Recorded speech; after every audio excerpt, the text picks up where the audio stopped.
As I said before, MOFI was established in 1959. Its establishment actually predates Nigeria's independence, and it was established by the British, and the idea was to distinguish between the commercial interests of government and the policy mandate of government. So that peradventure government wanted to establish a commercial entity that it will use for either investments or to implement fiscal policies. It will use MOFI as its shareholder in those commercial entities. So if you look at the likes of NITEL, NEPA, Nigerian Airways, most of those entities that are now defunct were established using MOFI as the main shareholder representing federal governments of Nigeria's interest.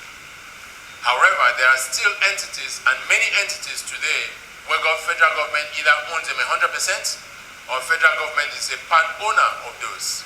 The shareholder in those entities is typically MOFI.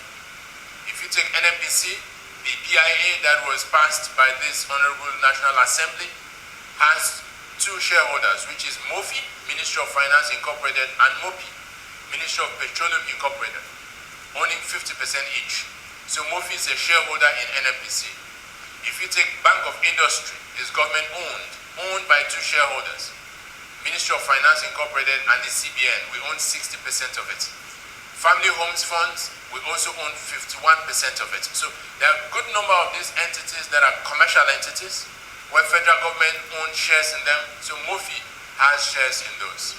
And the idea of establishing MOFI as such was to ensure that you distinguish between the commercial interests of federal government and the policy role of federal government, so that these commercial entities can be run professionally with an interest to ensure that not only do they deliver on the mandate for which they were established, but that the returns that typically will come from a commercial entity would also be derived from those.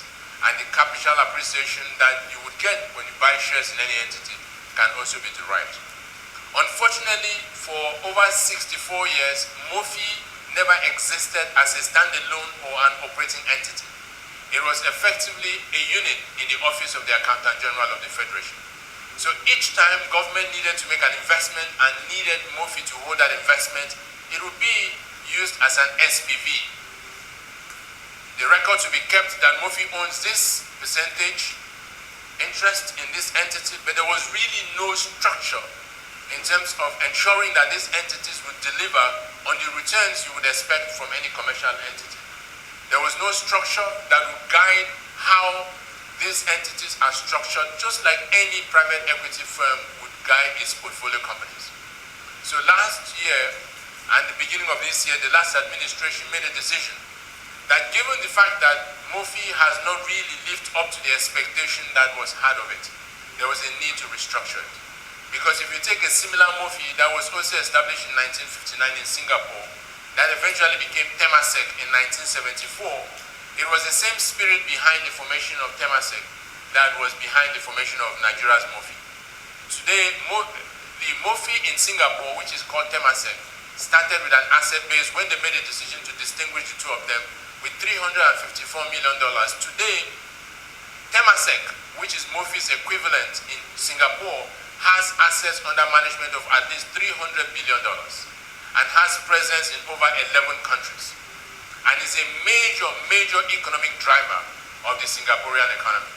Many of you here, honorable members, are aware of some of the portfolio companies that are owned by Temasek. One of them is Olam.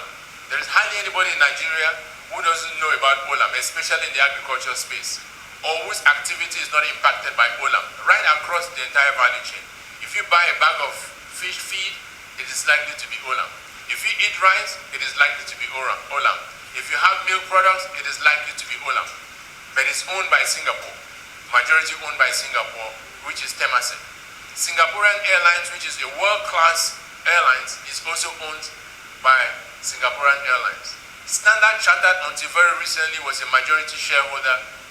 Temasek was a majority shareholder in Standard Chartered, and the list goes on and on. And most of these entities are run purely as commercial ventures with a profit motive and the idea to go global. But our story has been different. And so the last administration made a decision that we needed to reform MOFI, to reposition it so it becomes a trusted custodian as well as an active manager of federal government investment assets. And those assets include corporate entities, they include landed properties, whether they're developed or undeveloped, solid mineral assets, oil and gas assets, intangible assets such as spectrum, 5G, and all the other spectrum that are under the management of NCC, NBC, and the other agencies that we have. Copyrights that have been registered, those have commercial value. Those ought to be seen as part of government's assets.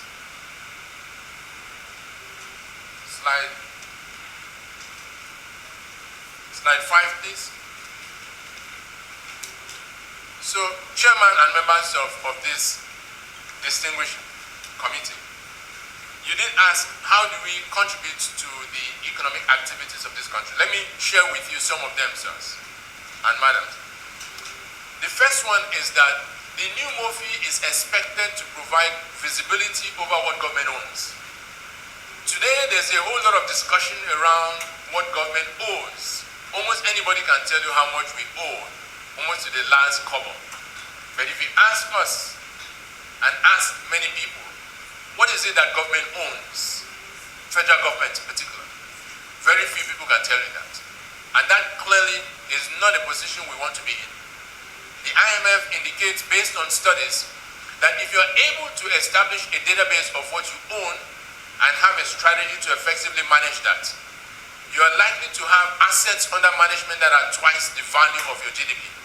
So if today we have a GDP of $450 million as we do, then the value of your assets that you own is about $900 billion. That makes a whole lot of difference.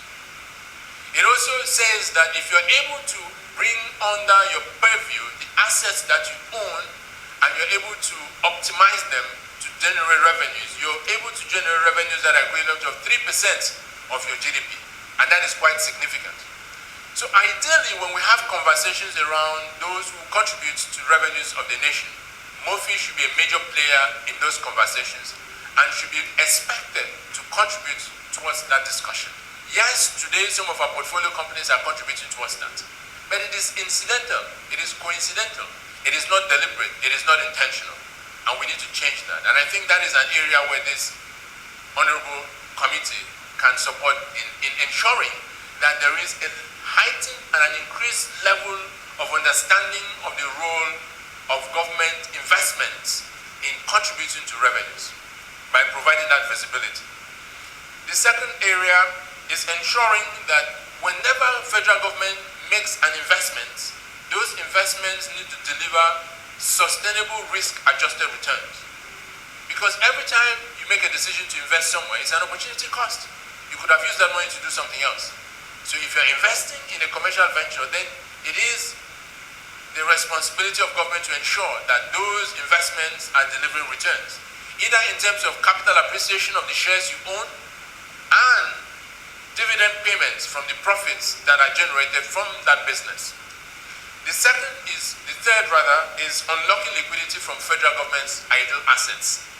If we own properties, which we do both in Nigeria and abroad, those assets should be a form for unlocking liquidity.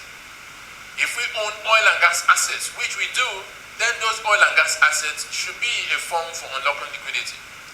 Let's take, for instance, our joint venture agreements in oil and gas, where federal government owns 60% and the IOCs own 40%. At the moment, they're just joint ventures. But an opportunity does exist where we can incorporate those joint ventures and federal government can sell down its 60% to generate revenues from there. And it will not impact on the other benefits that will come from there. For instance, the PPTs, the taxes that will come from there, as well as dividends that will come from there. It will not change it. But that's an opportunity where we can leverage on that asset. Today, we also have a lot of gas assets that are not being developed. Yet, we want gas to be a transition energy. And there are many entities out there that are looking to Nigeria as one of the biggest, the country that has one of the largest gas reserves, to begin to optimize its gas assets to generate revenues. Because as we know, with respect to all the issues that are happening in Ukraine as well as Russia, a lot of the Europeans are looking for alternative sources for gas. And we are seen as a potential source for that gas. To what extent are we maximizing our gas assets to do that? Those are idle assets. We need to make a difference. We need to be able to optimize that. Our real estate assets, if you go to Lagos, CBD, Ikoyi, there are many federal government assets that are sitting there lying fallow. In fact, many of them have become dens for criminal activities. Those are assets that could potentially be used for joint venture development to generate revenues for government that we're not getting at the moment. The next part of it is to also mobilize and invest capital in areas that are considered to be strategic for our developmental programs, whether it is agriculture, it is manufacturing, it is healthcare, you name them. Any area that is considered to be priority, we should be able to mobilize resources to invest in those. And we're seeing, after the transformation of MOFI, we're seeing a lot of interest from international partners that are saying, how do we work with MOFI to mobilize capital to invest in some of these critical sectors of the economy? And finally, today, a lot of the times when loans are taken to invest in different areas, we're not spending as much time thinking through how do we ensure that for each loan, at least for most of them that we collect, we are creating assets that will generate cash flows. And those cash flows can generate dividends for us. So